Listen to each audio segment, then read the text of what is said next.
Hello, I'm Sarah. This is Hardcover Hearts, and welcome to my third installment. Yes, third installment of what is going to be a 5-part review of my book hauls from Europe. So as you may know, because of the pandemic, I was not able to travel. Travel is my lifeblood. I only work so that I can save money to travel. And so during the time that I haven't been able to travel, I've been dreaming and saving and hoping for the day that would eventually come, and it did. So last month I took this amazing European trip with a sabbatical as given by my company. And my husband and I had just the most glorious time. I did a video about that. You can see that down. I'll put a link to that below. And these are the gems that came from that. I don't often do these types of haul videos, but so many of you asked to see what I got that I decided to do so. I mentioned in the last video that I filmed this already, but it was so long and overburdened, over wordy that I was embarrassed at it, and I had no idea how I was going to cut it down. So I've returned today, refreshed, renewed, and have a new plan of action. And so I'm filming all of the videos at once, but I will be editing and releasing them at separate times whenever I can get to them. So this is the third. In this one, we're going to talk about Edinburgh. We've moved on from the continent to the UK. We're going to talk about Edinburgh, Scotland, Manchester, and Bath. So those are the 3 that we'll talk about today, and we have a lot to get to. So first up, we got in, we took a flight from Paris to Edinburgh, and we arrived a little early and our room wasn't ready. When we checked in, we were given an option of checking in immediately to a specific room or waiting for a room with a bathtub. And knowing how chilly it was and thinking of how glorious it would be on a cool, maybe wet evening to read in a bathtub, I thought, oh, well, we'll wait for the bathtub room. So we took a stroll in the neighborhood, and about, I would say, 2-3 blocks away, we stumbled upon a Waterstones. Now, people, do not make the mistake that I did. If you are doing a multi-city trip and you go into a Waterstones and they have a 3-for-2 deal where you can buy 3 and only pay the price of 2, do not assume that that's going to happen in London, because it isn't. And I made that mistake and was very unhappy when we got to London and I realized that the books that I wanted were not there at that same price. So I should have jumped on it, but I just didn't want to have to carry the books to our next sites, but I should have. Needless to say, my husband bought some books in Waterstones, and I bought one. This is a book that I have been looking for, really wanted, after reading The Appeal, which was her first book. This is the Twyford Code by Janice Hallet. Now, I loved The Appeal. I ate it up like it was candy. I haven't been that compelled to not put a book down in ages. So I really wanted to get my hands on this. I'd heard mixed reviews. So I'll leave it there. Again, if you're interested in more information about this, check out my week of reading, a wrap up. From there, I took a photo while we were in that Waterstones and put it on Instagram. And one of my Instagram friends, who I am very upset that I have not yet met in real life, IRL, is Nicola from Robotnik on Instagram. Now, she lives in California. She lives in more, I think, the central California, but comes every once in a while this way, and I have yet to meet her, and I really want to, especially now, I want to remedy that, because when she saw where I was, she's like, oh my God, do you want some suggestions? And I said, absolutely. She sent me a Yelp, in essence, a Yelp playlist of all the places that I should go. And I'm here to tell you, I worked that thing like it was my work to-do list. I treated it very, with so much reverence. we hit so many of the places that she had listed out, and she has exceptional, exceptional taste. One of the first places she said to go was Topping and Company Books. And that bookstore was so charming and so lovely.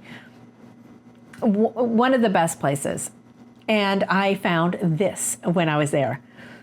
This is Ali Smith's companion piece. Now, this is a kind of follow-up to the quartet. I led a magnificent group of readers reading together the quartet, and we did that over a span of, I think, 4 to 5 months. Had a magnificent time doing it. So, of course, I needed to pick this up. This is a signed copy, which made me so happy. This also, I'm not sure if you can see, but this is also very shiny.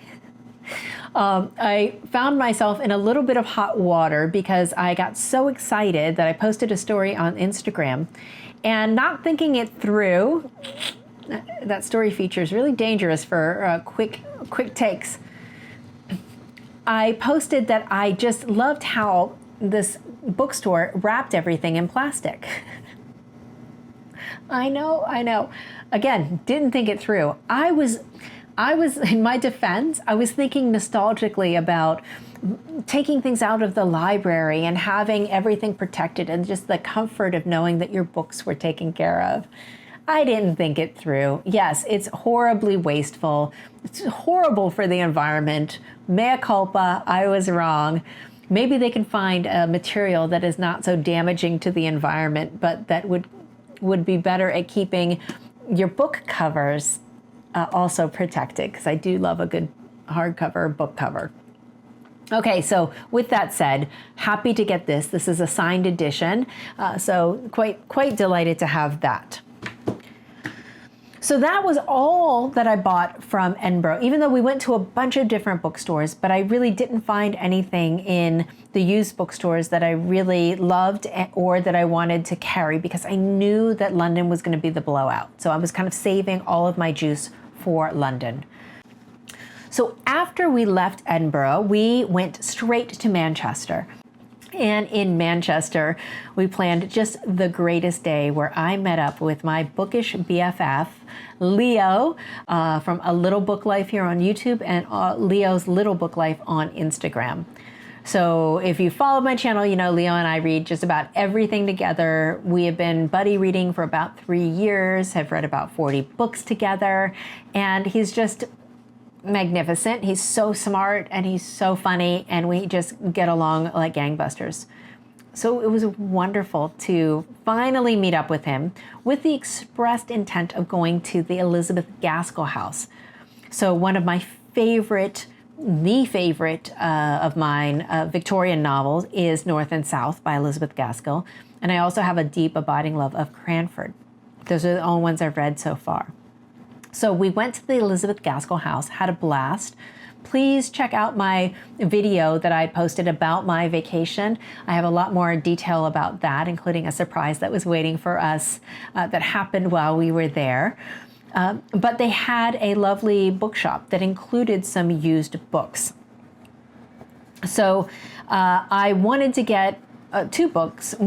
I wanted to get one book specific from there, just anything specific from Elizabeth Gaskell that felt unique to that space. And I found this one.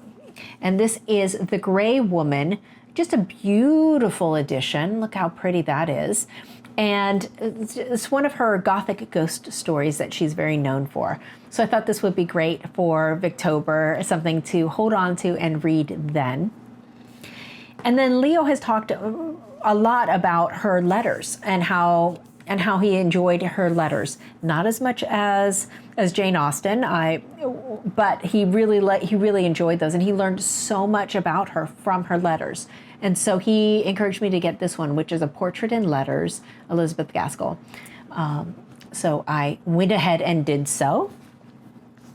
And then while we were there, there was also this massive amount of used books that obviously they get donated and then they sell for support of the Gaskell house. And I found an author that I love in a publisher that I love. So this is Virago Modern Classics, Rebecca West's Cousin Rosamund. Now, I've read Rebecca West before. The Return of the Soldier I found so poignant, so beautiful, so thoughtful, and way more advanced than I expected it to be. So I'm really looking forward to reading more of her work. And in looking this over, this is actually part of a continuation. So I need to look for the other books in the series. I love a good treasure hunt, book hunt. So it says, in 1984, The Real Knight was published posthumously as the sequel to Rebecca West's best-selling The Fountain Overflows. So I need to get The Fountain Overflows and The Real Knight, This Real Knight. This is the third.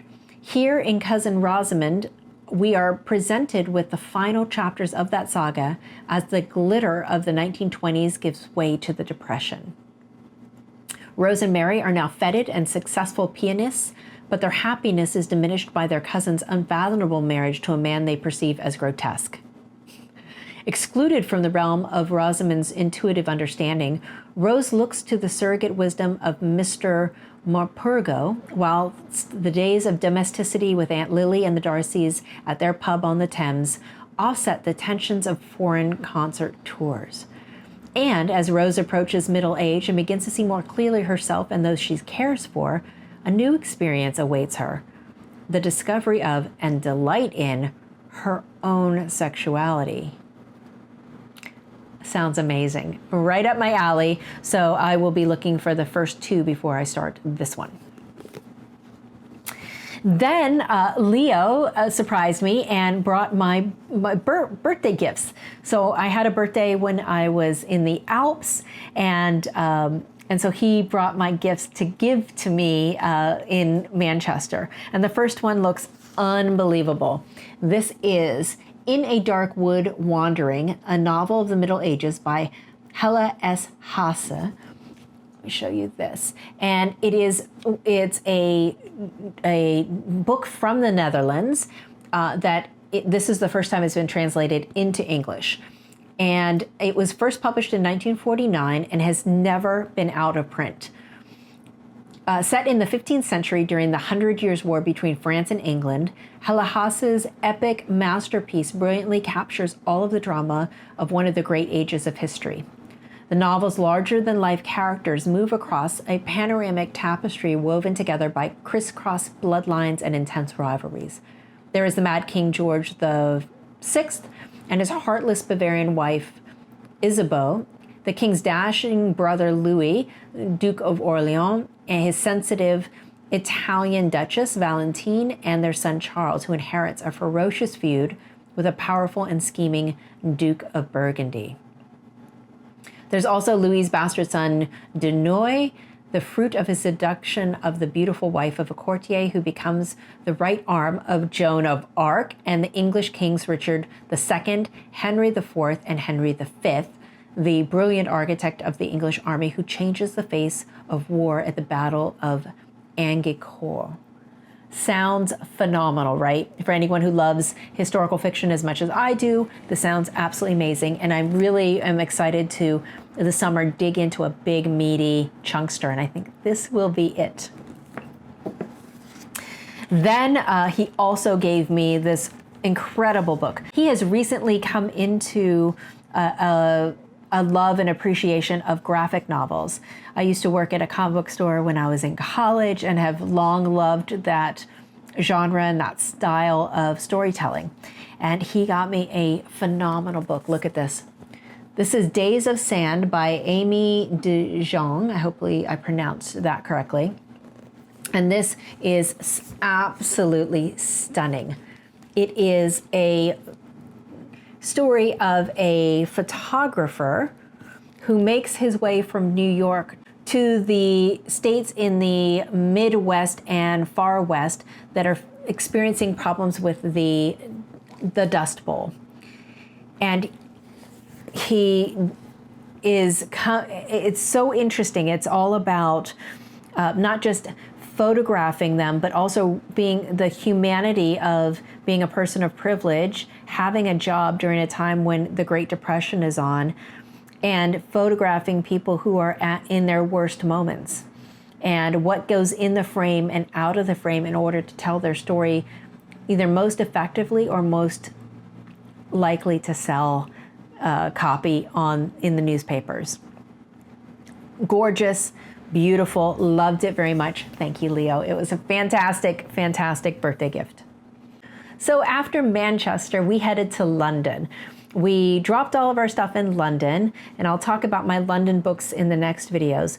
But we did an immediate side trip the next day to Bath, and we met up with Sean and Bert from Past Story Time.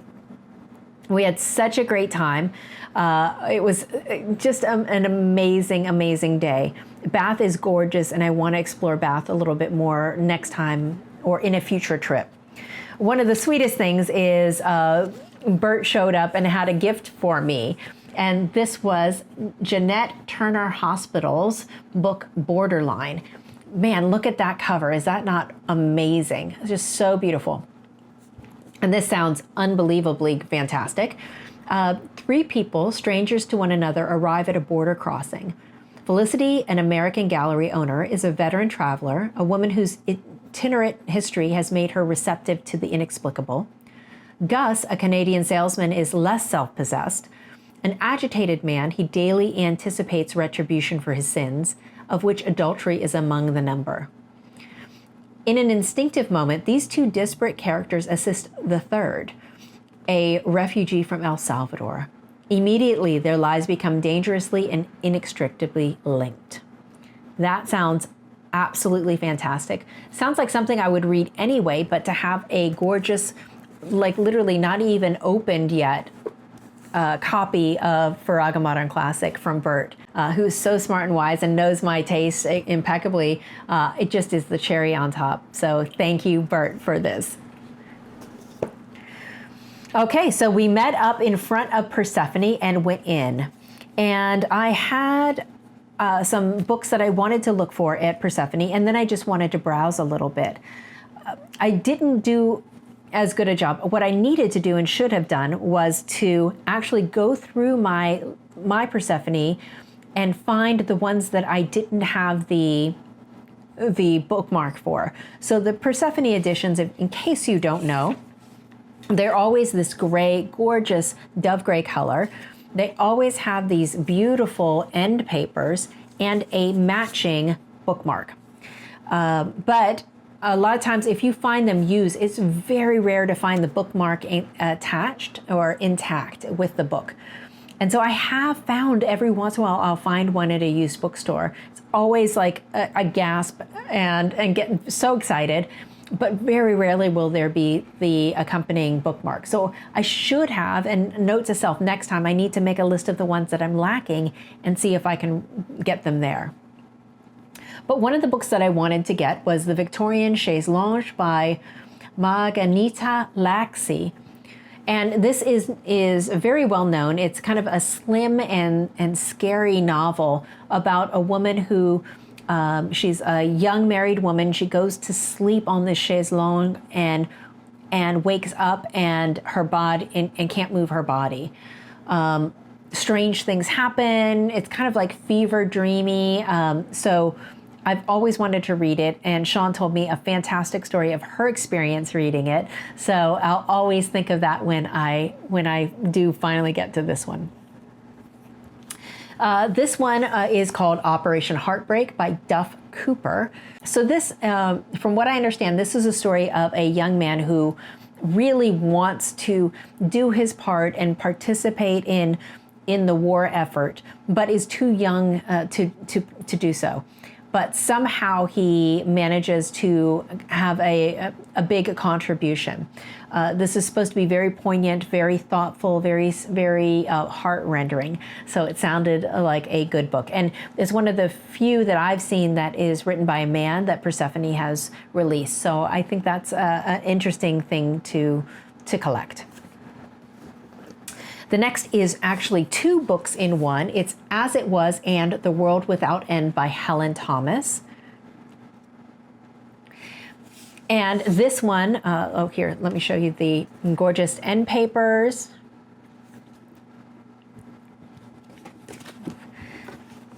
And before I forget, let me show you the end paper to this one.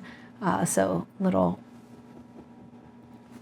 flying RAF badge. This is the end papers to this one, which I like very much. So I was attracted to this one because it's set in Oxford, and it's about a young woman who gets married to a man who then is sent to, he signs up and goes to war. So I think it's about their marriage, and they're setting up their marriage in Oxford and their life, and then him going to war and her experiences of that. So it sounded poignant and very heartfelt. So I wanted to have a copy of this. And Oxford, I'm a big fan of Oxford, and I used to go every year and have not been able to recently. This is Mama, What Are We Called Now by Jacqueline Mesnil-Amar. This is set in Paris. Here are the end papers there.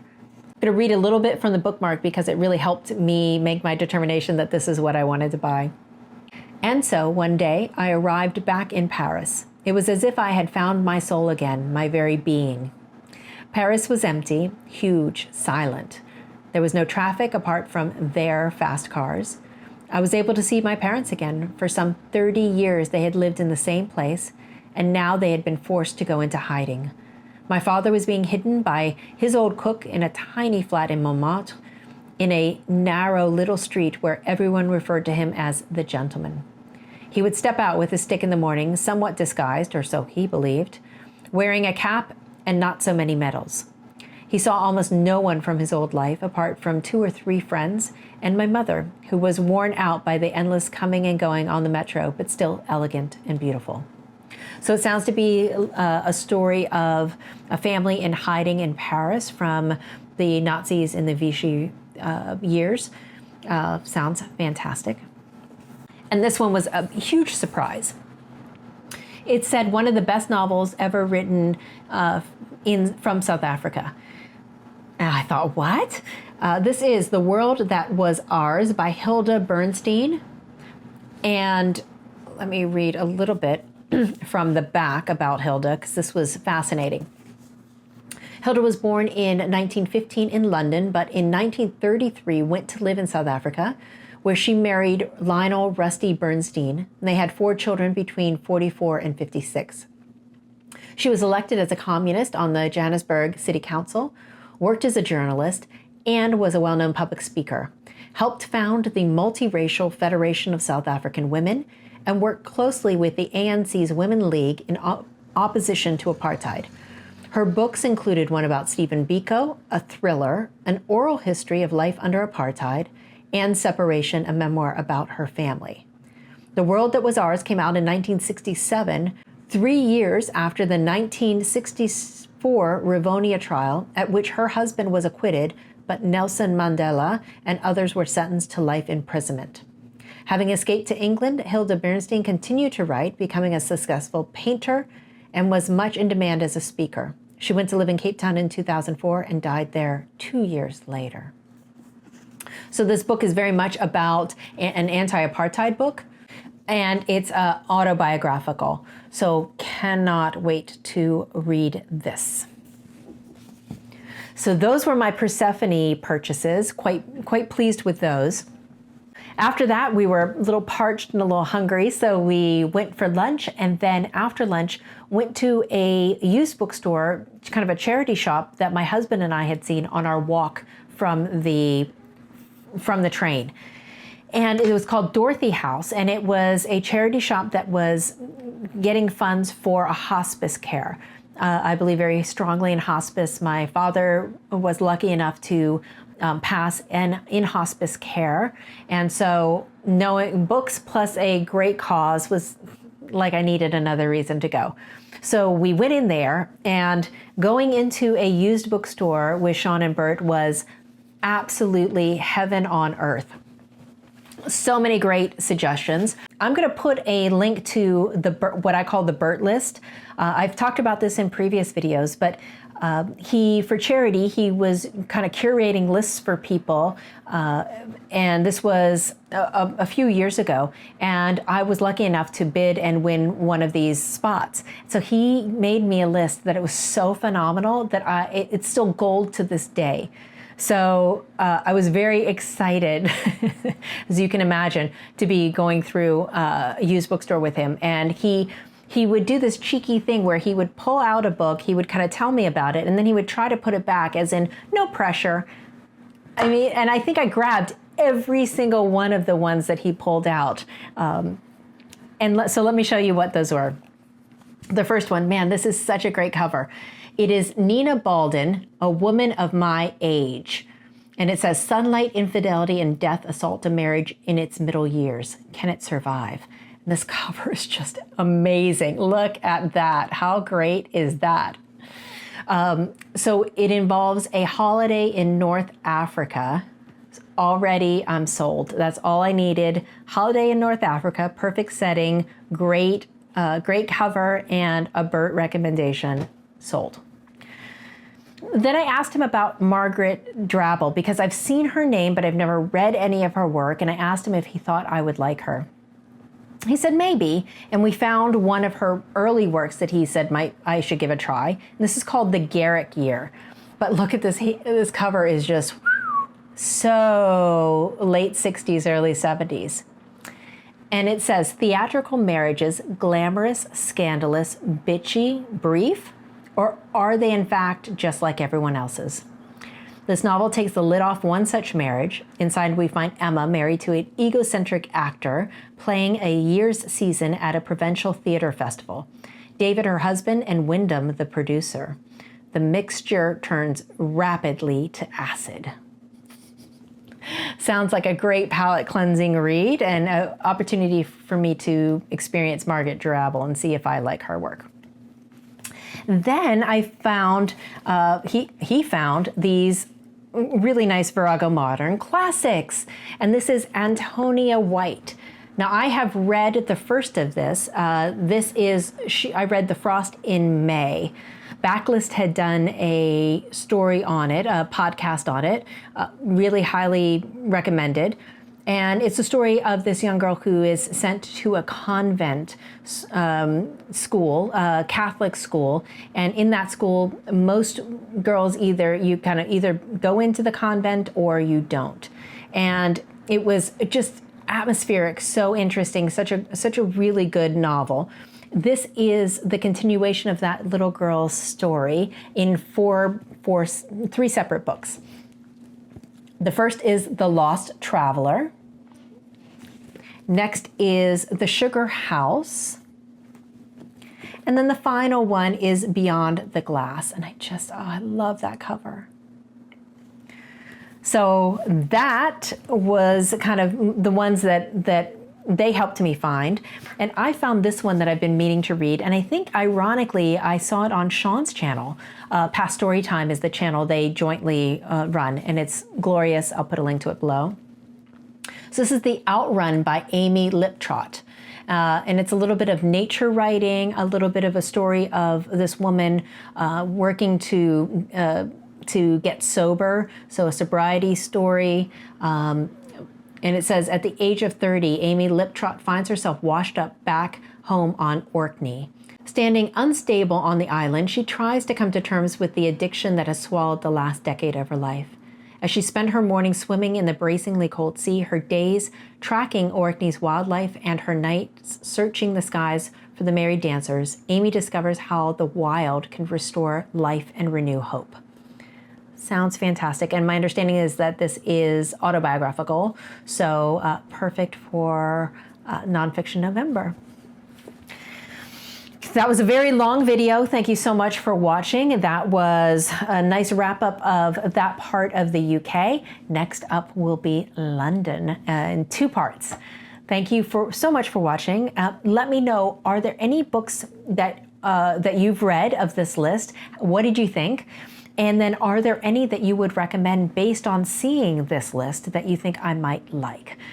Thank you so much, and I look forward to talking to you again in the next video. Bye.